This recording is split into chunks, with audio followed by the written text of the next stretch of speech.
Bonjour, aujourd'hui nous allons vous présenter l'APSA, qui est la marche nordique. Donc la marche nordique, elle a été introduite en 1966 par Lena Jääskeläinen à Helsinki.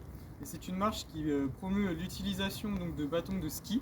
La marche nordique d'aujourd'hui, elle s'est beaucoup développée, et notamment l'international, par la création de l'International Nordic Walking Association, l'INWA, donc, qui a été créée en 2000 par Aki Karitala.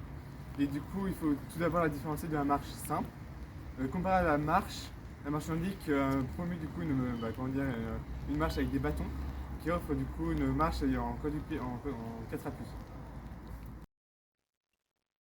La marche nordique permet une consommation d'oxygène plus importante, de 9 à 23%, ainsi qu'une augmentation de la fréquence cardiaque de 2,5 à 18%, et cela pour une intensité d'effort identique à une simple promenade.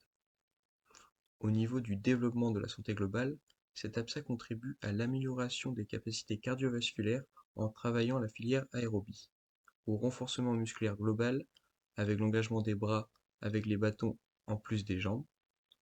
Elle participe aussi au développement psychosocial si l'activité est pratiquée en groupe, et à la rééducation des différents publics à une activité physique. Elle permet d'engager la lipolyse à partir de 20 minutes d'effort et complètement au bout de 40 minutes d'effort, avec une zone cible entre 65 et 74% de la fréquence cardiaque max.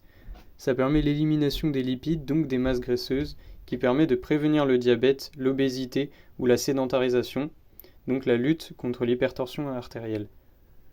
L'activité de la marche nordique peut s'adapter à divers publics. Par exemple, dans le cas d'une rééducation motrice, elle permet par un équilibre fondé sur 4 appuis le renversement de la proprioception et déleste les membres inférieurs.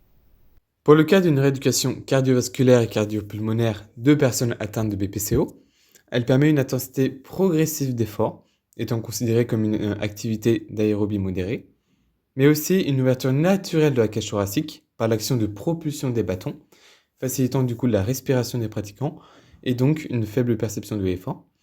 Dans le cas d'une rééducation post-cancer, elle permet de lutter contre les effets secondaires des traitements utilisés dans la lutte contre le cancer et une augmentation de la condition physique agissant sur les capacités de récupération du corps qui ont pu être affaiblies par les traitements. La marche nordique peut aussi s'adapter aux personnes âgées, atteintes de diabète, d'obésité ou encore aux femmes enceintes. Pour cela, on va jouer sur différentes formes de travail de la marche nordique pour atteindre ces différents objectifs. On peut pratiquer une marche sportive sur des terrains avec du dénivelé et des intensités importantes, par du fractionné intermittent pour développer les capacités cardiovasculaires et musculaires. On peut aussi pratiquer une marche rééducative sur un terrain plat avec une allure lente sur des durées moyennes pour une reprise progressive. Et on peut aussi pratiquer une marche douce axée vers la reprise d'activité sur des terrains variés en endurance fondamentale et de longue durée pour solliciter la lipolyse. Pour le cas d'un public de personnes atteintes de diabète, on va promouvoir une marche plus douce sur de longues durées pour solliciter la lipolyse afin de les aider à réguler le taux de glycémie dans le sang et éliminer leur masse graisseuse. Côté sécuritaire, il faut faire attention aux sensibilités des extrémités des pratiquants, faire attention aux hypoglycémies qui peuvent se manifester par exemple on peut les repérer par le teint pâle ou une transpiration excessive. Passons maintenant à la technique des bâtons. Première question qu'on va se poser, comment choisir ces bâtons? Pour choisir vos bâtons de marche nordique, la règle de base est la taille. Multipliez votre taille par 0,7 pour trouver la longueur idéale. Si vous hésitez, sachez que la taille standard des bâtons sont généralement entre 1,15 m et 1,25 m.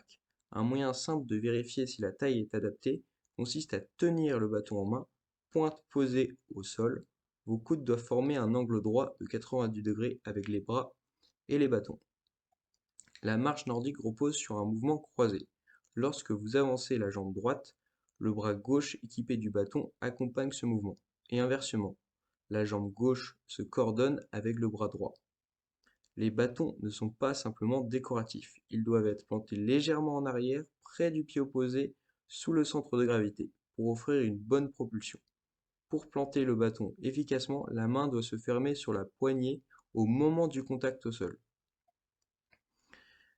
La poussée avec les bâtons est un geste clé. Elle doit être ample et dynamique, avec une extension complète du bras vers l'arrière. Pendant cette poussée, la main s'ouvre légèrement pour accompagner le mouvement tout en restant détendue.